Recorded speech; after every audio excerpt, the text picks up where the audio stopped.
Hello and welcome to the Burges Salmon Net Zero podcast. My name is Ross Fairley and I chair our Net Zero services here at Burges Salmon, and today we're going to be discussing a few of the challenges and some of the opportunities arising from the UK Net Zero Challenge and Target. I'm delighted to be joined by experts in various areas of the firm, and particularly the quadrants which we believe make up net zero and which have to work together in order to achieve the government's target. So I have Sian Edmunds, our lead partner in agriculture, food production, land use, Ross Polkinghorne for the built environment, and Lucy Pegler on the transport side. I myself will contribute to the conversation covering energy, and we hope for a fruitful discussion today. Burges Salmon is committed to net zero. We set our own target of achieving net zero by 2026. And we passionately believe that we have a big role to play in helping sectors and our clients achieve a net zero, partly because we do operate in the key sectors that are going to make up those areas that have to work together to achieve the result. So without further ado, I'd like to turn to our panel. So turning then to our experts, and I'd like to move to Lucy first, if I may, Lucy. What are the key areas and the key challenges that the transport sector in particular are focusing on at the moment when it comes to net zero? Thanks, Ross. Well, I think this is quite timely because last week we saw that the Public Accounts Committee published a report on the government's plans to achieve net zero, and that highlighted the need to have a clear plan to achieve the 2050 target, being achieving net zero greenhouse gas emissions by 2050. And importantly, that report flags the need for sector strategies and calls on BEIS to develop a public engagement strategy, noting that the transition to net zero will require behavioural change by the public. And I think that's one of the key issues that we're seeing in the transport sector. We need to see a shift to public and active travel and a real push to promote fewer car trips. And this is a really good example of the need for public engagement, because achieving this really does require significant behavioural changes in the way that people move around. The success of this is going to be really dependent on ensuring a joined up, cost-effective public transport network, which offers travel solutions based on the way people want to travel and the places they want to travel to. So we're really seeing more focus from local authorities who will be key in this shift in initiatives like mobility hubs and introducing new forms of mobility. For example, the e-scooter trials that have popped up in various city centre locations over recent months. Alongside this, the sector is also focusing on the decarbonisation of road vehicles. So we're already seeing investment from public transport operators in electric and hydrogen vehicles. But more generally, the sector is pushing for continued investment in new technologies and highlighting the need to secure sustainable supply chains. And I think the third thing for me is really in that continued push for investment in new technologies in freight. So with a focus on both heavy duty vehicles, but importantly, last mile deliveries, where the sector is exploring innovative technologies, for example, drone technologies, for moving some goods to relieve pressures on major roads and to reduce emissions. Thanks, Lucy. That's great and really interesting. And we can come back to the collaboration and the crossovers between the other sectors for some of those things that you've just highlighted. Can I move on to Ross Polkinghorne? Ross, you're in our built environment sector. Our built environment, of course, is a massive area. It covers all our infrastructure, factories, housing. What things are really occupying that sector's mind at the moment as it gears up and faces up to achieving net zero? Thanks, Ross. There are a multitude of issues in the context of the built environment, but I'm going to focus on four. The first one is actually the existing building stock, and in particular, the amount of carbon output from existing buildings is huge. And in order to tackle net zero, that in itself has to be tackled as well. And one of the key issues, particularly in the context of each of our own homes, is heating. So we've got about 30 million gas boilers in the UK at the moment. And effectively, they've all got to be removed and replaced with electric or some other form of heating in order to achieve net zero. And that's going to require some sort of government intervention, possibly via the tax system, in order to ensure that happens. Second one is value.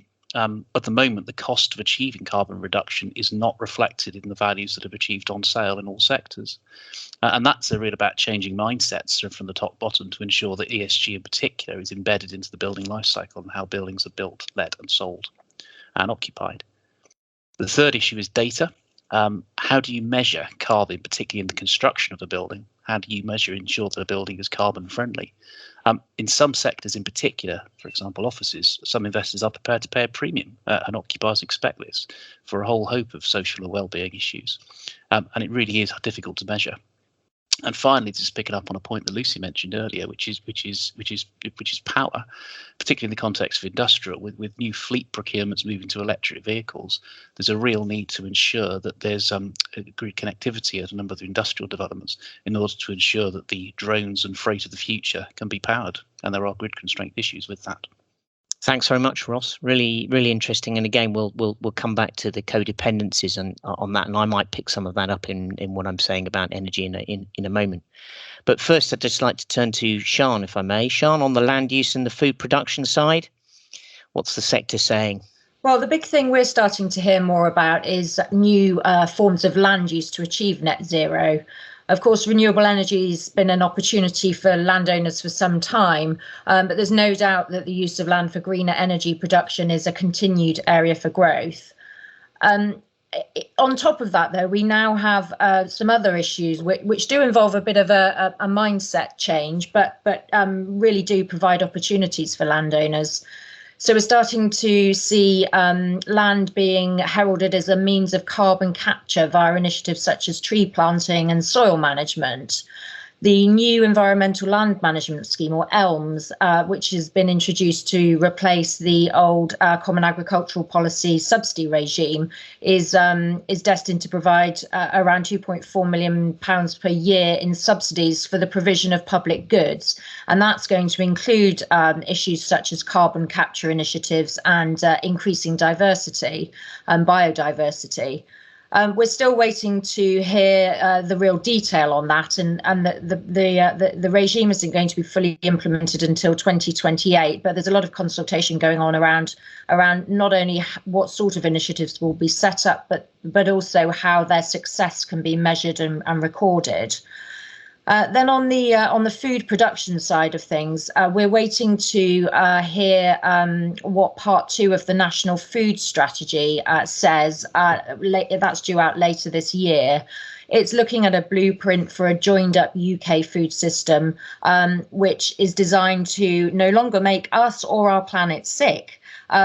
It's likely to focus on sustainable use of resources, investment in science and tech, and high-rise urban greenhouses and food production methods, all geared towards that sustainability net zero picture. The government's committed to producing a white paper following the recommendations from the food strategy report, but we have little information about exactly what that's containing and what the timeline is likely to be, other than a commitment to produce a white paper within 6 months of the report coming out. So we're waiting to hear what that might say in detail. Thanks, Sian.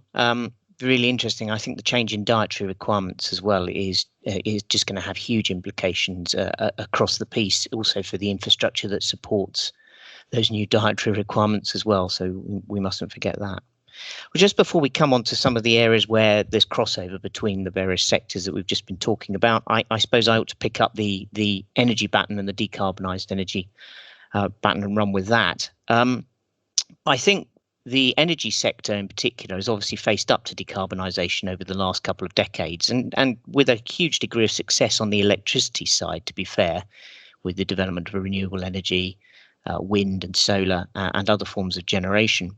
I think the key things that the generation sector and the electricity and energy sector need to face up to is the fact that there's going to need to be a lot more of it, frankly. And I think Ross was mentioning heat.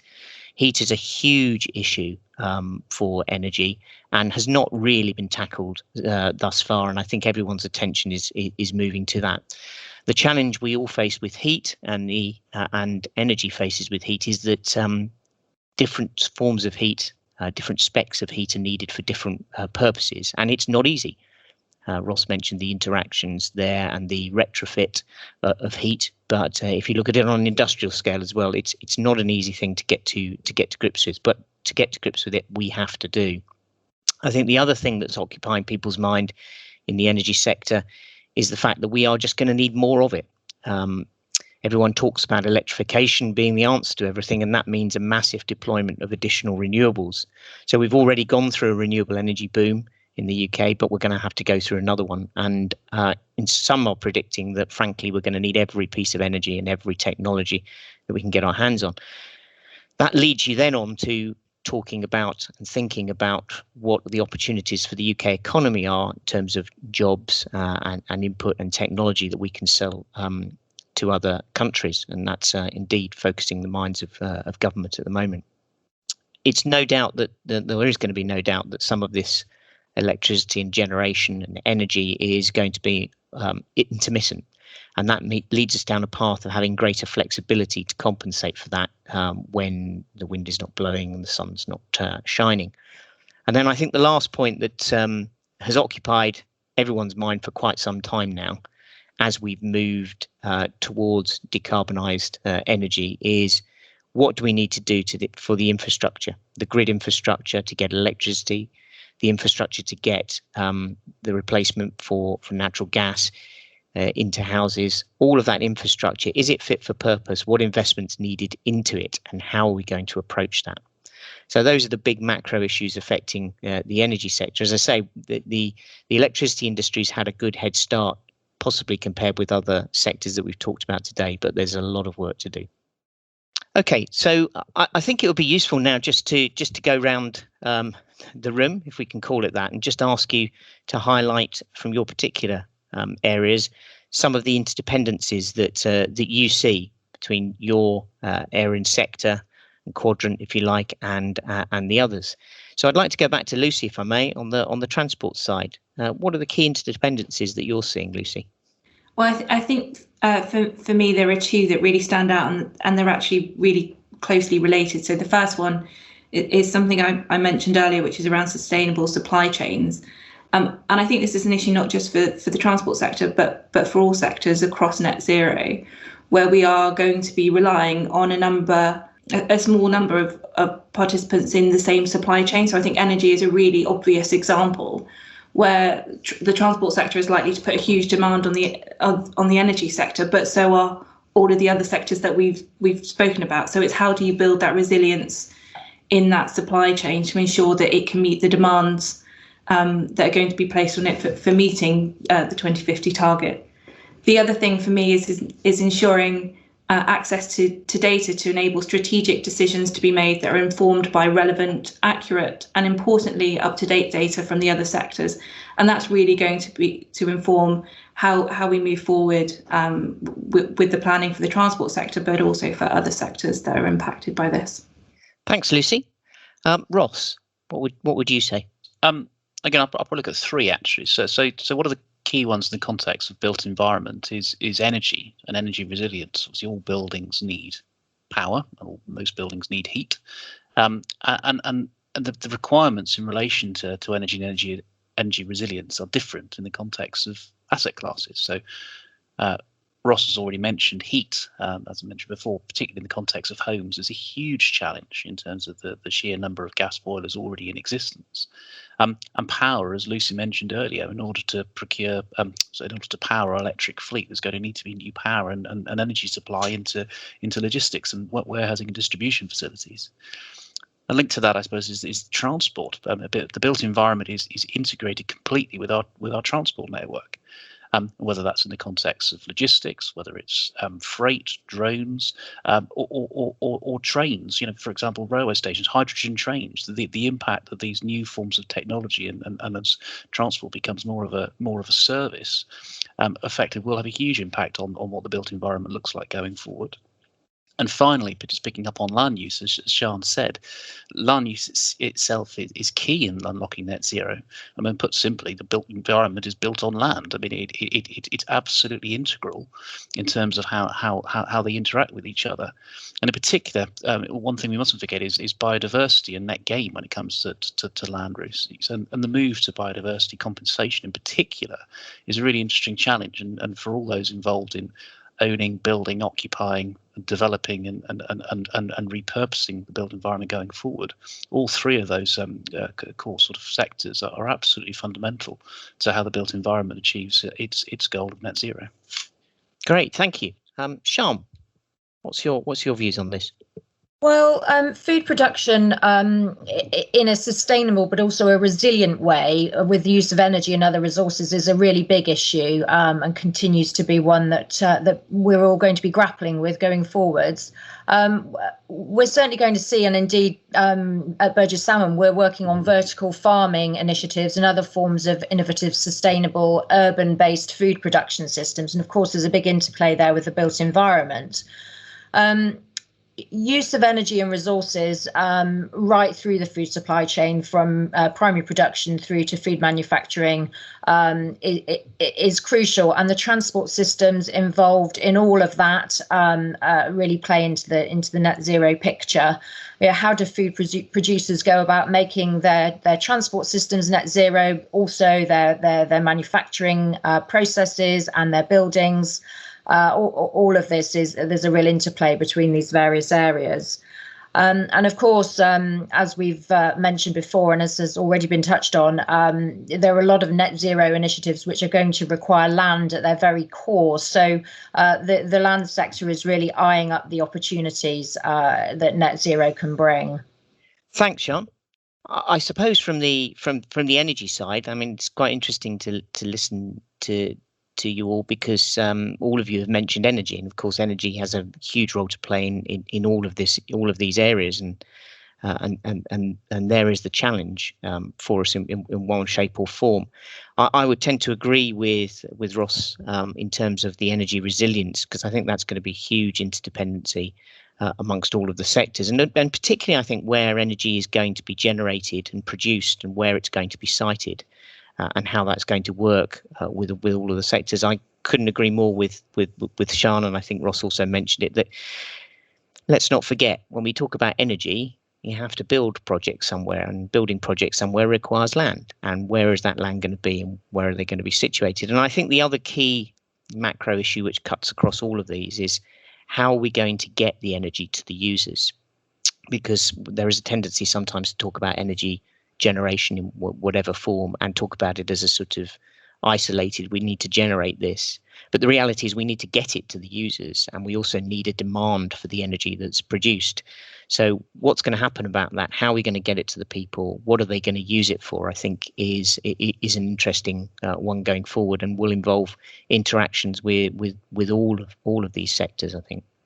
Okay, look, I'd like to wrap up, if I may, by just going round the team here and just asking you for one thing that you think is going to lead to a success, or would need to be tackled in order to reach success in net zero, that seems to be weighing heavily on your mind at the moment.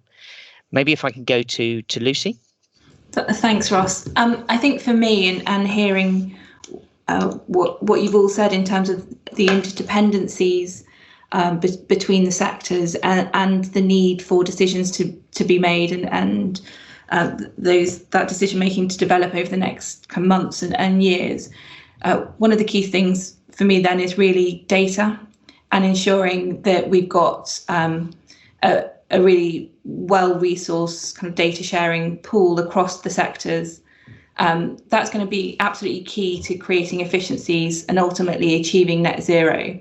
And that data needs to be available to government, to local authorities, businesses, but also importantly to people, so that individuals can understand how their decision making impacts on reducing carbon emissions.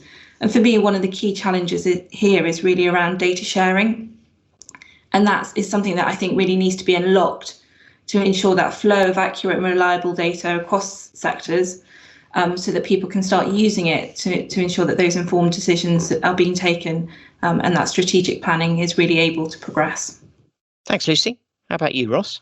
I mean, it's a similar thing to Lucy, actually. I mean, one of the key things for the built environment is basically the embedded carbon within a building. So that's both during the construction, whether it's the materials, the supply chain, and also during its occupation.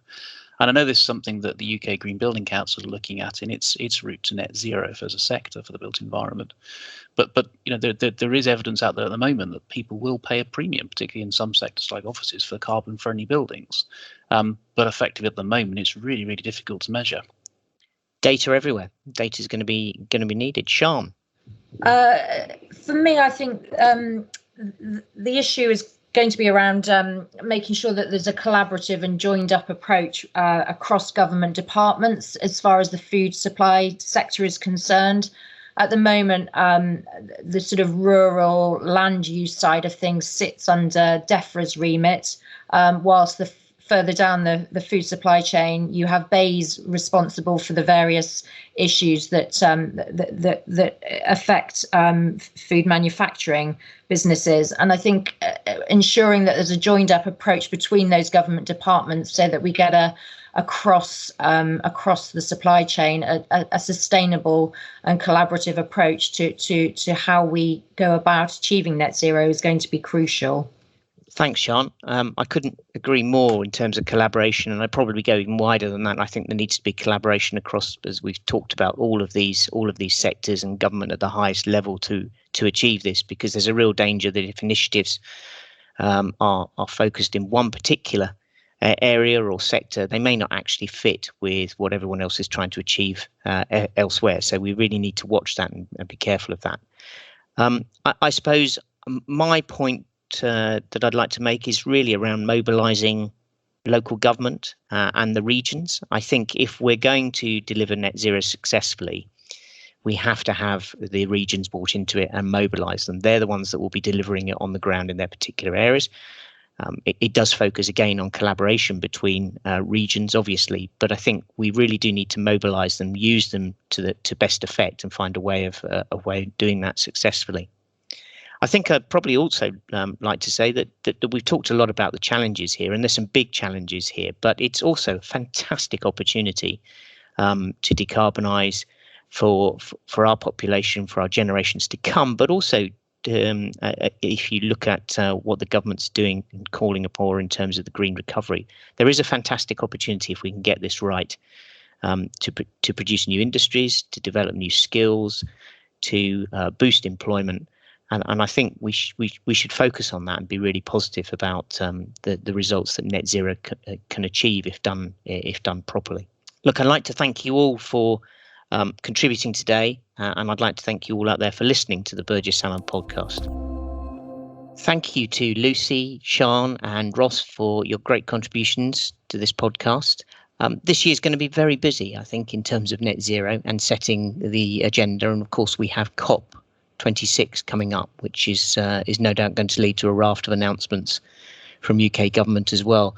We're going to be watching that very closely. And of course, net zero is only starting out. So this is going to take decades to fulfill. So this is an ongoing project, and we will be certainly holding more roundtables as we go along and updating the thinking around what's happening in the space. If you'd like to know a bit more about what we're doing on net zero, go to our website. We have a net zero blog, and we also have a web page around that, and you can also find our names and details there as well. And I'd finally like to thank you all again for listening to this Burges Salmon Net Zero podcast. Thank you very much.